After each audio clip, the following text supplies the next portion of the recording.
2 Coríntios, capítulo 2, a partir do versículo 15.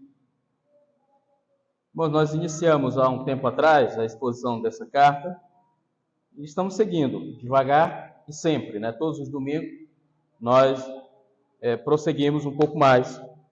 É lógico que não dá de ir tão rápido, porque certamente ficaria muitos assuntos que não seriam tratados com os irmãos de forma adequada.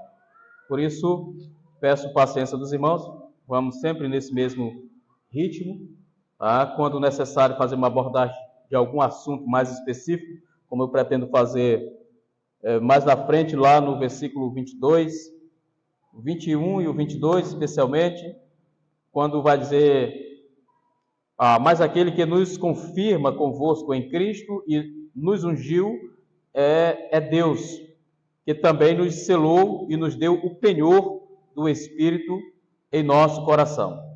Então aqui o apóstolo Paulo vai abordar a respeito do selo do Espírito Santo em nossas vidas, como garantia, como penhor da herança que nos está prometida e garantida para o retorno do nosso Senhor Jesus Cristo, como ele diz também na carta aos Efésios, capítulo 1, versículo 13 e 14. Então nós vamos fazer uma abordagem mais específica sobre esses dois versículos no momento oportuno. Mas hoje vamos a partir do versículo 15. Acompanhe comigo o versículo 15,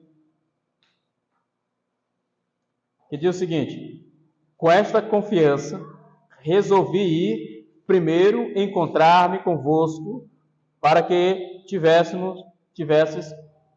um segundo benefício, e por vosso intermédio passar a Macedônia, e da Macedônia voltar a encontrar-me convosco e ser encaminhado por vós para a Judéia.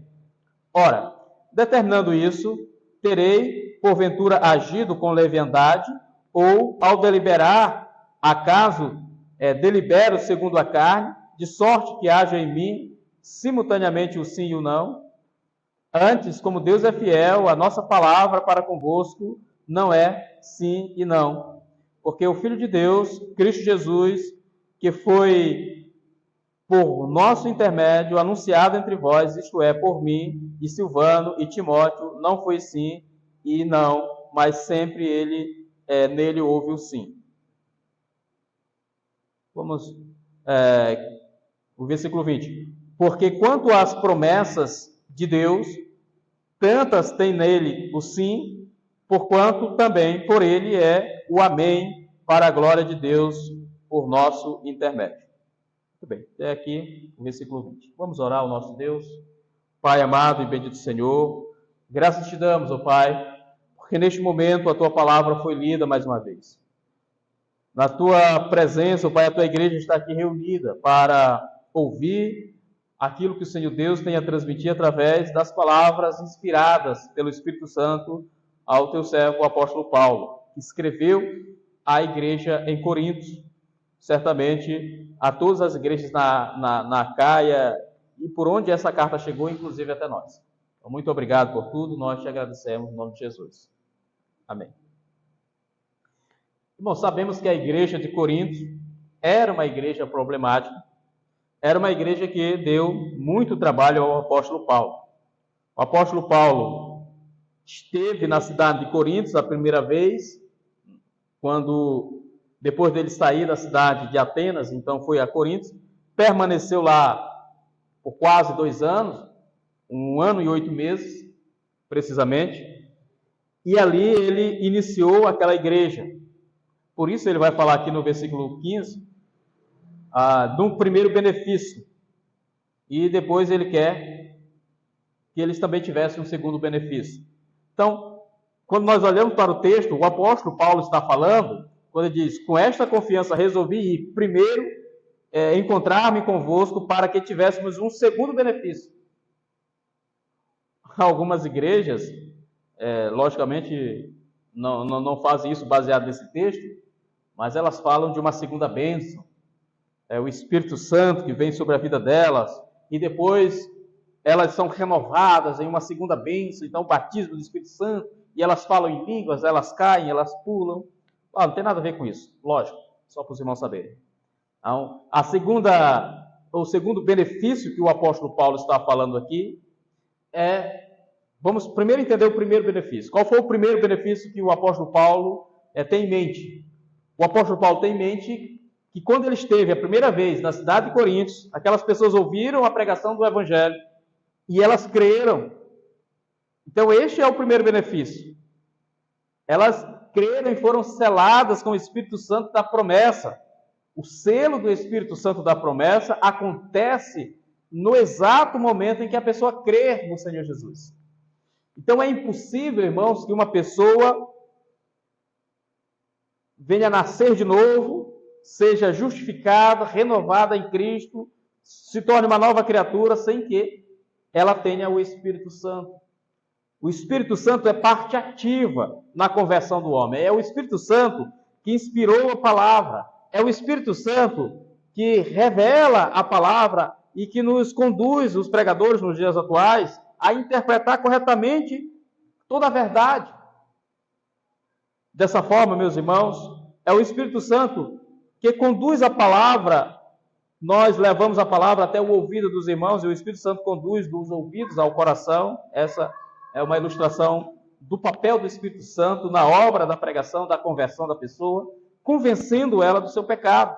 Então, quando uma pessoa se converte, ela primeiro foi convencida pelo Espírito Santo, ela foi atraída pelo Espírito Santo de Deus, ela foi conduzida pelo próprio Espírito. Então, é impossível que uma pessoa crente, nascida de novo, não tenha o Espírito Santo.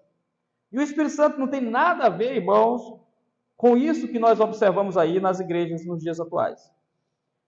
Como é que nós conhecemos que uma pessoa tem o Espírito Santo?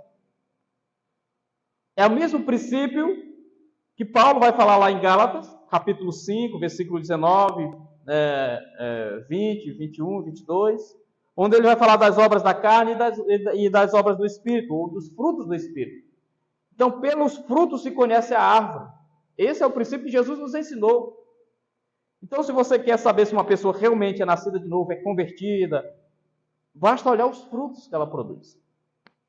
Então você vai ver que ela realmente nasceu de novo, porque ela tem o Espírito Santo em sua vida. O Espírito Santo conduz todo o seu viver. Então, o apóstolo Paulo pregou o evangelho àqueles irmãos em Corinto. Aqueles irmãos haviam se convertido. Só que o apóstolo, ele é um pastor cuidadoso. Ele quer saber como é que está andando esses irmãos. Então, a sua segunda viagem, a sua segunda ida, ou seu retorno à igreja de Coríntios, tem como propósito edificar aqueles irmãos, para que eles cresçam no conhecimento, na sabedoria, para que eles apliquem aquilo que Paulo ensinou presencialmente e por suas cartas, e também pelos seus enviados, no caso Silas, Timóteo, que ele enviou à igreja em Corinto. Então, aquela igreja era, de fato, uma igreja problemática. Ela estava localizada em uma cidade, Corinto, que era uma cidade onde a prostituição, o adultério, a homossexualidade, bebedeiras, tudo isso era algo comum, corriqueiro, como é hoje no Brasil. Basta ver, irmãos, o que está acontecendo hoje. As pessoas saem às ruas, elas vestem roupas espalhafatosas, elas vestem roupas indecentes, quando na verdade nem vestem. E elas saem às ruas, com o único propósito, segundo elas, de se divertirem. Irmãos, onde há diversão quando as pessoas estão sendo escravizadas? Como pode um escravo se alegrar na sua escravidão? Então, é uma alegria passageira, é algo que demora apenas uns dias ou horas. Mas se vocês observarem, essas pessoas saindo pelas ruas, pulando e gritando, dançando, se prostituindo, se drogando, se embriagando.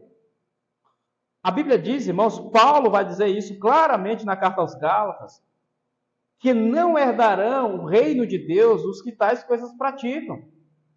E a gente diz isso, irmãos, com muita tristeza, mas é necessário dizer, porque Nós amamos os irmãos e queremos que os irmãos saibam disso, estejam alerta para isso, porque Paulo está dizendo que os frutos da carne é inimizade, idolatria, feitiçaria, porfia, ciúme, ira, discórdia, bebedice, glutonaria e coisas semelhantes a estas, as quais vos declaro, como já outrora vos preveni, que não herdarão o reino de Deus os que tais coisas praticam. Então essas coisas, quando nós olhamos para a nossa sociedade, a gente pensa, isso é só coisa do Brasil. O Brasil é conhecido mundialmente pela sua festa de carnaval. Não, irmãos, na época de Coríntios, talvez fosse até pior do que já é aqui. A igreja de Coríntios estava vivendo esse ambiente tumultuado dentro da própria igreja.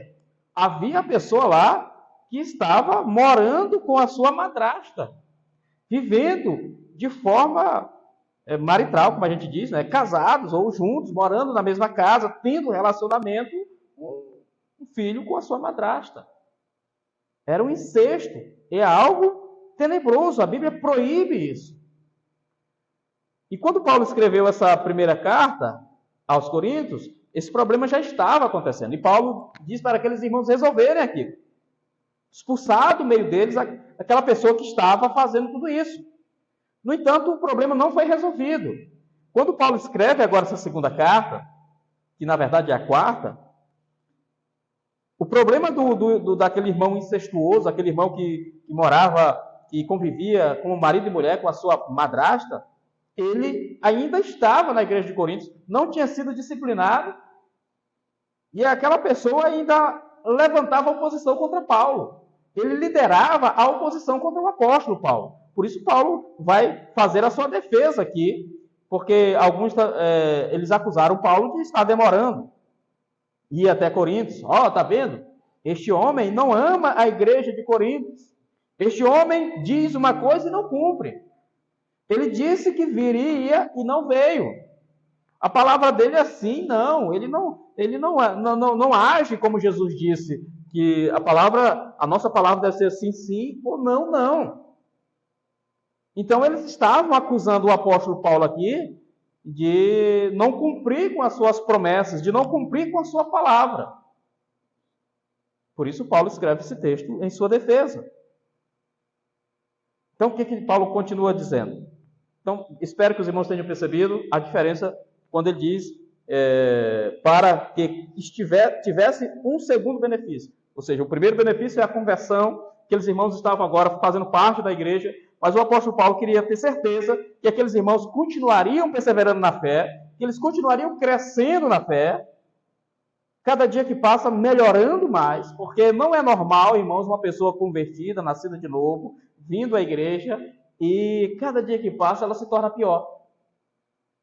Não é normal isso.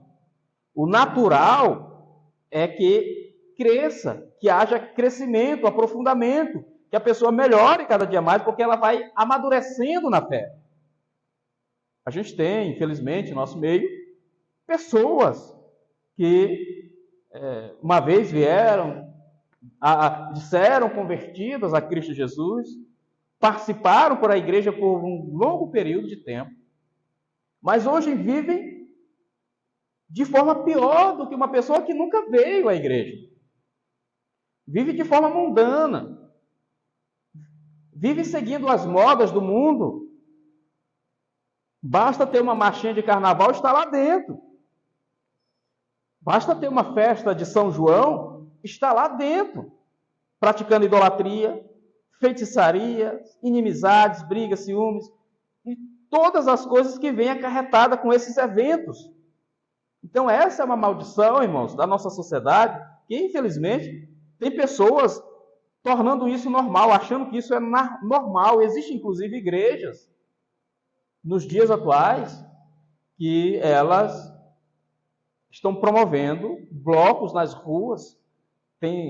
Ficou conhecida agora esses dias uma igreja em Belo Horizonte, a oitava, é chamada assim a oitava, né? A oitava igreja presbiteriana lá em Belo Horizonte. Todo ano eles fazem um bloco de carnaval e vão para as ruas com trio elétrico, com abadá e tudo mais. Segundo ele, segundo a palavra, eu vi, eu fui pesquisar para saber se aquilo era de fato isso mesmo. Pastor Jeremias, não sei das quantas lá. Então, ele disse que aquele propósito era de evangelizar os foliões. Meus irmãos, nós não precisamos disso. A igreja evangeliza justamente por ser diferente, não por ser igual ao mundo.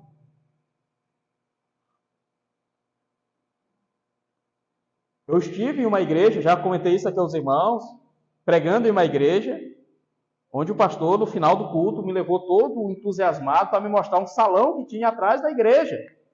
Um salão pintado de parede preta. E disse, olha, irmãos, esse local aqui é o local que os jovens da igreja, depois do culto, de sábado à noite, eles vêm para cá e eles fazem a festa deles aqui. Imagina o que não tem lá. A igreja tinha jogo de luzes, irmãos, na hora que eu estava pregando. E aquelas luzes que davam nos meus olhos me incomodavam. E eu pedi para eles desligarem aquilo. Pelo menos no momento que eu estava pregando, eles desligaram. Então a igreja está cedendo essas coisas que comparando ao mundo. Nós não precisamos disso, irmãos. Na verdade, nós precisamos fazer aquilo que Paulo diz na carta aos Romanos, capítulo 12. Não vos conformeis com este mundo, mas transformai-vos pela renovação da vossa mente, para que experimenteis qual seja boa, agradável e perfeita vontade de Deus. É disso que nós precisamos. De colocar a nossa fé acima de qualquer coisa. Ah? Não, eu não posso fazer isso. Eu não quero fazer isso. Por que não? Porque o meu Deus, a palavra de Deus diz que eu não devo fazer. Então esse é o melhor argumento, irmãos. Não é o pastor que proíbe, não é. Não, a pessoa pode ir. A pessoa pode ir, ela tem liberdade. Paulo diz, aqui mesmo na primeira carta aos Coríntios, que tudo é lícito. Paulo diz isso, tudo é lícito, mas nem tudo convém. Paulo diz, tudo é lícito, mas nem tudo edifica. Então nós devemos avaliar, nós tratamos no domingo passado sobre a questão da consciência. A nossa consciência, que é esse alarme, esse alerta em nós quando nós cometemos algum erro, ela vai estar nos acusando sempre quando nós cometemos os erros. O que nós temos visto hoje, irmãos, são famílias sendo destruídas por causa do alcoolismo, das drogas. Jovens, homens idosos até, escravos do vício, do pecado. E o dinheiro que eles gastam nesses locais seria o dinheiro que eles deveriam ter para gastar com a sua família, com a sua esposa, com seus filhos, com seu bem-estar. Nós não precisamos, irmãos, dessas alegrias passageiras e dessas alegrias artificiais. O outro dia, os irmãos aí, principalmente as irmãs, no ano passado, insistiram para a gente participar, para a gente ir fazer um momento de uma pescaria, mês de novembro, e nós fomos. Ao meu ver, foi algo prazeroso, foi algo bom. Nós estivemos ali em comunhão, 2 dias, comendo peixe assado, cozido e outras coisas mais ali na beira-rio, e pescando, e conversando. Em nenhum momento, pelo menos até onde eu sei, não vi ninguém bebendo. Cerveja, cachaça, se drogando. E nada disso, irmãos. E nós voltamos, e foi muito bom. E, inclusive, há promessas para este próximo ano, este ano agora. Talvez até mais de uma vez, né? Então, a nossa alegria é diferente, irmãos. A alegria do mundo é essas coisas passageiras. O carnaval termina em cinza. É muito simbólico isso. Por quê? Quarta-feira de cinza. As pessoas passaram 4 dias queimando no pecado. E o que poderia chegar na quarta-feira era isso mesmo. E eu digo aos irmãos, com toda sinceridade, como Paulo diz, não herdarão o reino de Deus os que tais coisas praticam. Se as pessoas passaram 4 dias queimando no pecado e achando que estavam se divertindo, pense na eternidade. A eternidade será todo sempre, para todo sempre em tormento, em dor e sofrimento. Não há alegria no inferno, irmãos. O inferno é a ausência total de alegria. O céu, o paraíso, já traz essa conotação de alegria permanente, para sempre. E é isso que nós devemos alertar os irmãos. Porque alguém pode dizer assim, não, irmãos, eu sou jovem. Estou muito jovem ainda. Irmãos, de fato, eu também ainda sou. Mas teve um jovem ontem que perdeu a sua vida de forma drástica. Estava indo se divertir, fazer uma trilha. E foi brutalmente ceifado. Não sei se ele era cristão, não sei se ele era crente, não sei. Mas vamos imaginar que não fosse. Eu prefiro pensar que ele fosse. Mas vamos pensar numa pessoa que não é. Ela teve chance de se arrepender? Ela teve chance de dizer assim, não, opa, fiz tanta coisa errada, Senhor me perdoa, quero estar contigo. Não teve, irmãos. Tá? Porque a gente sempre fala da volta de Cristo e da volta de Cristo, as pessoas podem dizer assim, não, Jesus não vai vir agora, vai demorar. Mas nós podemos ir ao encontro dele ainda hoje. Tem pessoas que estão gozando de plena saúde e de repente não respiram mais, o coração não bate mais. Não estou dizendo isso para amedrontar ninguém, irmãos. Só estou dizendo isso para criar um alerta na mente dos irmãos. Para que os irmãos percebam, porque às vezes vocês podem olhar para as pessoas que estão lá pulando o carnaval agora, e alguém pode acusar e apontar o dedo, olha, está vendo, esse irmão aqui ela é da igreja. Eu digo para os irmãos, com toda sinceridade, essa pessoa não é da igreja, porque se fosse, ela não estaria lá.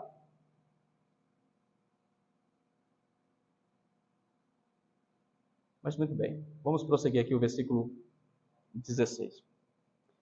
E por vosso intermédio, passar a Macedônia, e da Macedônia voltar a encontrar-me convosco, e ser encaminhado por vós para a Judéia. Paulo tinha um plano. Qual era o plano de Paulo? Ele queria ir até a Macedônia. A Macedônia ficava ali próximo de Corinto. Para quem não sabe, a Macedônia é a cidade onde ele pregou em Filipos, né, em Tessalônica, Bereia, ali faz parte da Macedônia. E o apóstolo Paulo queria ir pela Macedônia para os Coríntios. Ele queria ir primeiro a igreja de Coríntios e de lá ser enviado pelos Coríntios para a Macedônia. Quando ele diz, e por vosso intermédio, ele está dizendo assim, olha, pelos vossos recursos, vocês aí vão patrocinar a minha viagem, as minhas estadias, né, passagem, essas coisas. É certo que o apóstolo Paulo andava a pés, mas ele precisava de recursos para comer, se alimentar, algumas necessidades básicas. E nada mais justo do que a igreja em Corinto arcar com essas despesas do missionário, o apóstolo Paulo. É disso quando ele fala, e por vosso intermédio, ele está dizendo, pelos recursos que vocês vão me prover, passar a Macedônia, e da Macedônia voltar para encontrar-me convosco, ou seja, voltar de novo em Corinto, esse era o plano de Paulo, e ser encaminhado por vós para a Judéia, ou seja, Paulo chega a Corinto, de lá ser encaminhado para a Macedônia, depois ele fazer a viagem, passando nas igrejas que eu acabei de citar, em Filipos, em Tessalônica, em Bereia, depois ele voltar para a cidade de Corinto, e então ser enviado novamente pela igreja de Corinto para a Judéia. Como de fato ele, inclusive, organizou uma coleta, nós já tratamos sobre isso aqui, para ajudar os irmãos da Judéia que estavam passando por grandes necessidades. Ele mandou que aqueles irmãos em Corinto, no dia do Senhor, no primeiro dia da semana, quando eles se reuniam em culto, eles tirassem, de acordo com as suas posses, uma oferta, para que quando ele, o apóstolo, chegasse até lá, ele ia recolher essa oferta junto com outras pessoas autorizadas pela igreja, e eles iam levar essa oferta para a igreja em Jerusalém, para os irmãos que estavam padecendo por uma crise econômica financeira muito grande na Judéia. Então, esse era o plano de Paulo. Inclusive, Paulo realizou esse projeto. Quando a gente estudou o livro de Atos dos Apóstolos, há muitos anos atrás, nós vimos isso, o apóstolo Paulo recolhendo esses recursos e levando a igreja em Jerusalém, para a igreja na Judéia, para ajudar os irmãos. Esse, irmãos, é o projeto principal da igreja. É para isso que servem os recursos da igreja, as ofertas da igreja. Principalmente para isso. Os recursos da igreja não são para enriquecer o pastor. Os irmãos sabem disso, já tenho falado aqui aos irmãos. a igreja pode, na medida das suas possibilidades, ajudar o pastor se ele realmente precisar de ajuda. Se ele não precisar, está tudo bem. Como o apóstolo Paulo trabalhava, ele fazia as tendas dele e ele não precisava dos recursos da igreja. Aqui e acolá ele recebia para agilizar o trabalho missionário. Então, da mesma forma. Mas quando você vê um pastor enriquecendo as custas do dinheiro da igreja, é porque tem algo muito errado nisso aí. Tá?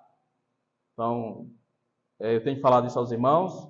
Esta igreja não paga salário à minha pessoa. Eu não quero, justamente para a gente não ter nenhuma acusação nesse sentido. Para que o recurso da igreja seja usado unicamente para os trabalhos da igreja e também para ajudar os irmãos em suas necessidades, quando for necessário. Como a gente tem feito algumas vezes. O versículo 17, irmãos.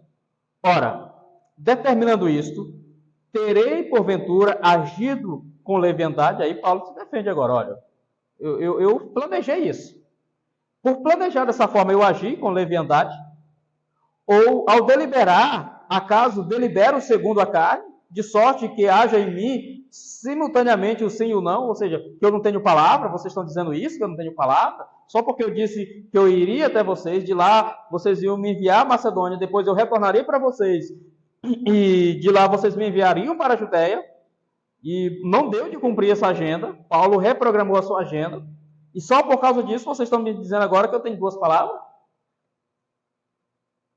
É essa a interpretação do versículo. Então, ora, determinando isto, terei porventura agido com leviandade, ou ao deliberar, acaso, delibero segundo a carne, de sorte que haja em mim simultaneamente o sim e o não? É uma pergunta retórica, né, os irmãos? Aí o versículo 18 ele vai dizer: antes, como Deus é fiel, a nossa palavra para convosco não é sim e não. Ou seja, Paulo chama Deus como testemunha, como ele vai fazer mais à frente. No versículo 23 ele vai dizer: eu, porém, por minha vida, tomo a Deus por testemunha de que, para vos poupar, não tornei ainda a Corinto. Ou seja, toma a Deus por testemunha. Irmãos, chamar a Deus por testemunha é algo muito sério. E Paulo faz isso para demonstrar que ele está falando a verdade, apesar de que a agenda do apóstolo não pôde ser cumprida integralmente por algumas ocasiões, e não há nenhum problema de um missionário, de um pastor, de qualquer pessoa, reprogramar a sua agenda, porque não deu certo de cumprir aquela agenda. Às vezes, até da igreja aqui tem acontecido, às vezes a gente reprogramar agendas, por motivo de doença, às vezes por outros motivos. Isso não quer dizer que a pessoa é uma pessoa que não tem uma palavra, como Jesus diz, a nossa palavra é sim, sim, não, não. Nós não devemos andar com duas palavras. Devemos sempre agir com sinceridade. Se dissemos que sim, então é sim. Se dissemos que não, então é não. Não dizer uma coisa aqui, aqui já diz outra. Eu disse sim, mas agora eu digo não. Então, às vezes os cristãos, os mais velhos, testificam isso, que quando um negócio era realizado, as pessoas nem precisavam, em alguns casos mais antigos, nem precisavam assinar um documento. Porque a palavra do homem não volta atrás. Então, se você tem uma palavra, meu irmão, a minha palavra basta, pode garantir, vai dar certo. Quando a gente vai falar sobre o penhor, mais na frente, a palavra penhor, ela também pode ser usada como aquela primeira prestação que a gente dá em algum, por exemplo, sei lá, numa casa. Você foi lá, comprou uma casa, você vai pagar parcelado, e aí a pessoa que estava vendendo a casa disse: olha, você precisa dar uma entrada para fechar o negócio. É o penhor. Então você colocou ali, e isso é uma demonstração sua e da outra pessoa que está fazendo negócio com você, que recebeu aquele dinheiro seu, de que o negócio vai ser cumprido integralmente. Porque senão eu não vou perder o dinheiro que eu já deixei lá depositado. E a pessoa que recebeu não vai assim dizer, lógico, se tiver documento assinado, melhor ainda, mas se for uma pessoa realmente crente, sincera, ela não vai ter problema nenhum e vai cumprir e honrar com o seu compromisso até o final. sobre a palavra do cristão. Porque hoje o cristão está tão banalizado, o cristianismo está tão banalizado, que as pessoas, elas não confiam mais nos cristãos. Eu ouvi de um pastor conhecido no Brasil uma vez, falando que quando ele ia em alguma loja, em algum aeroporto, algum negócio a fazer, quando eles perguntavam qual era a profissão dele, ele tinha vergonha de dizer que era pastor, porque normalmente eles são tidos como caloteiros, como pessoas que não honram a sua palavra, que compram e não pagam, coisas assim. Mas não é, irmãos. Lógico que, por causa de alguns, mancha, né, a reputação de todos os demais. Da mesma forma como cristãos, pessoas que professam a fé em Cristo, ficam fazendo coisas que dão mau testemunho da fé, e com isso acaba respingando em todos os outros. Ah, não, estão todos iguais. Eu vi um ali traindo a esposa, eu vi outro ali caído num bar. E por causa disso, irmãos, acaba respingando em todos nós. Mas não é assim, irmãos. A palavra do cristão, como Paulo diz, é sim. Jesus também afirma sim, sim e não, não. E Paulo aqui está em sua defesa dizendo, olha, eu não tenho duas palavras. A minha palavra é essa. Só que, lógico, por causa da agenda, não foi possível cumprir a agenda. Lógico, o apóstolo Paulo também naqueles dias era muito perseguido, corria risco de morte todo o tempo. Então, ele precisava o tempo todo estar reprogramando a sua agenda. Mas ele cumpriu, irmãos. Ele foi a Corinto depois. O versículo 18, ele vai dizer, antes, como Deus é fiel, a nossa palavra para convosco não é sim e não. Ou seja, como Deus é fiel, ele chama Deus como testemunha, e diz, assim como Deus é fiel, a minha palavra também é fiel. Se eu disse que eu vou, eu irei. Se eu disse que eu não vou, eu não irei. Então o apóstolo Paulo toma Deus como testemunha, como ele vai dizer mais lá no versículo 23, e aqui também, dizendo, assim como Deus é fiel, a nossa palavra para convosco não é sim e não. Porque o Filho de Deus, Cristo Jesus, que foi por nosso intermédio anunciado entre vós, isto é, por mim, e Silvano e Timóteo, não foi sim e não, mas sempre nele houve o sim. Ou seja, Cristo que nós anunciamos para vocês. Ele vai colocar aqui por mim, Silas, né, que é o Silvano, e Timóteo. Esse Cristo que nós anunciamos, a palavra dele é sempre sim. É o sim. Não houve, mas sempre houve nele o sim. Não foi sim e não. Ou seja, não foi uma palavra de meio termo. Ah, pode isso, não pode aquilo. Quando Jesus estava anunciando o evangelho, as pessoas chegavam lá, os fariseus, os hipócritas, ele não media as palavras, irmãos, para falar com aquelas pessoas. Ele dizia, vocês são sepulcro caiado, vocês são raça de víbora, vocês são piores do que um publicano pecador, vocês são falsos. Jesus não ficava adulando ninguém. Jesus chegava para as pessoas e dizia assim, vem, segue-me. Eu não vejo, irmãos, em nenhum momento Jesus parando de frente de uma pessoa e dizendo assim, não, olha, vai lá, hoje é um grande dia, é uma oportunidade, o que tu acha? Eu te amo, vamos lá, eu estou te esperando. A gente não vê isso no Evangelho, irmãos. Jesus dizia assim, olha, vocês querem ter vida eterna? Tem certeza? A mensagem de Jesus é arrependei-vos, convertei-vos. A mensagem de Jesus é disse, vinde a mim todos vós que estáis cansados e sobrecarregados, e eu vos aliviarei. Vinde, eu vos farei pescadores de homem, ele diz para Pedro. Para Levi, que estava na coletoria, era um alto funcionário do governo romano, coletando impostos, roubando do povo. Jesus disse para Levi, vinde, segue-me. Lá, talvez Jesus tenha conversado um pouco mais com Levi. A Bíblia não diz. A Bíblia só registra que Jesus disse para Levi, passando na coletoria, viu lá Levi, o Mateus, é o mesmo Mateus, e disse, segue-me. Nós não vamos ver, irmãos, em nenhum momento Jesus adulando ninguém, chamando as pessoas à frente, olha, vem à frente, vem já, vem já. Não, Jesus faz o convite, irmãos, durante a sua mensagem, e diz, arrependei-vos e convertei-vos. Em alguns momentos ele diz: vocês são lobos, vocês são sepulcro caiados, vocês são raça de víbora. Essa é a mensagem do Evangelho, irmãos. Não é a mensagem fofinha, lindo, né? Você é lindo. Olhe para o irmão que está ao seu lado e diga: você é lindo. Não, isso não é o Evangelho, irmãos. Esse é o falso Evangelho. Jesus em nenhum momento ofereceu riqueza para as pessoas.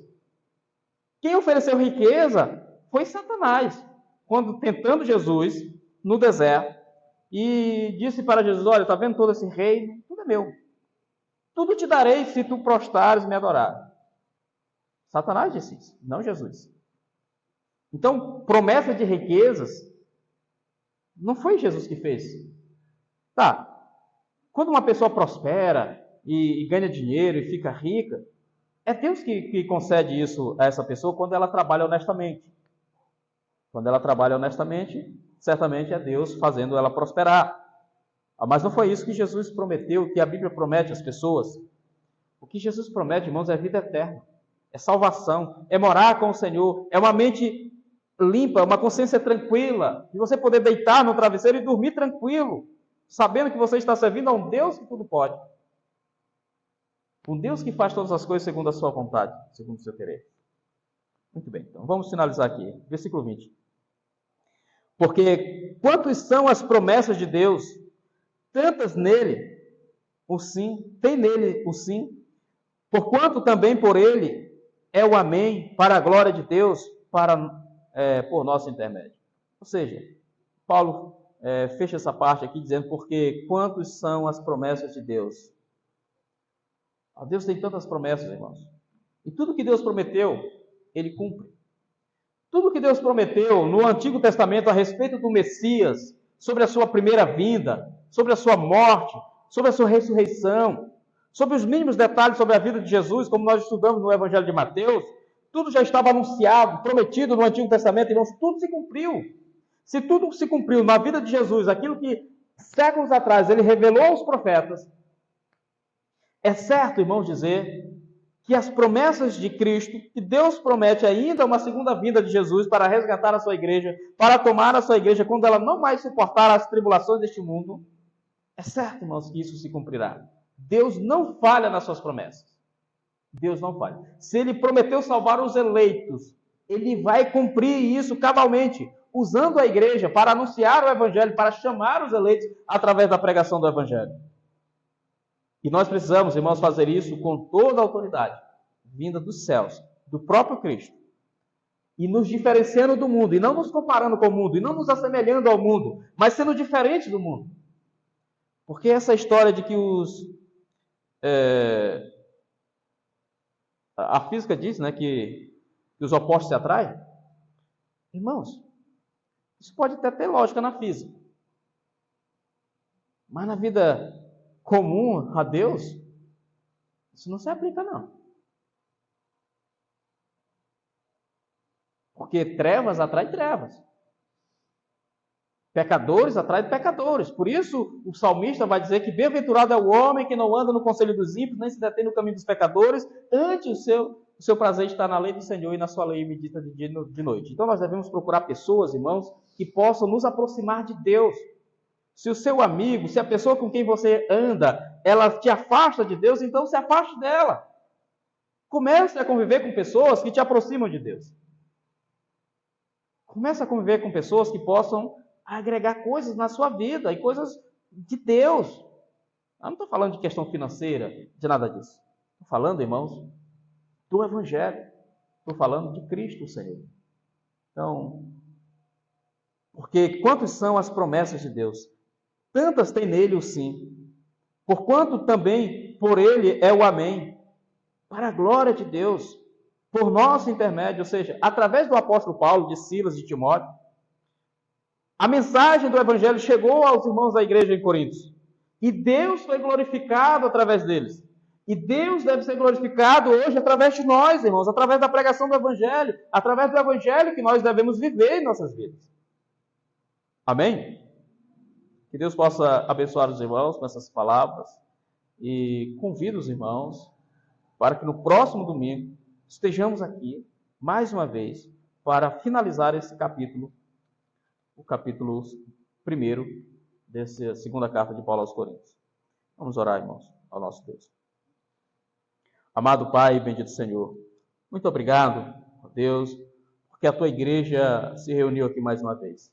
Muito obrigado pelo teu evangelho, muito obrigado por esta carta de Paulo aos Coríntios, por cada palavra, por cada versículo, Pai, por cada frase maravilhosa, inspirada pelo teu Espírito Santo, útil, Senhor Deus, para a edificação da tua igreja, para a repreensão, para a correção na justiça, como Paulo diz na carta a Timóteo. Muito obrigado por tudo, te agradeço em nome de Jesus.